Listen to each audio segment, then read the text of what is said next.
Hey guys. Hey guys. This is Ollie from Ollie's Big Picture. Today I'm here in Shanghai at a McDonald's where my friend Niklas, who's also on YouTube, recommended me to go, because here they're apparently gonna have like a home trainer, like a bike.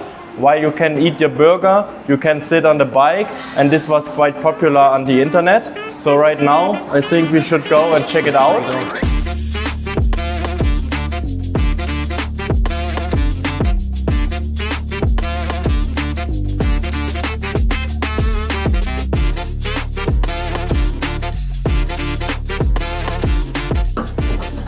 Well, after you finished your burger or while eating your burger, you can use this one. Another cool thing is you can use the calories to transform it into energy for your phone.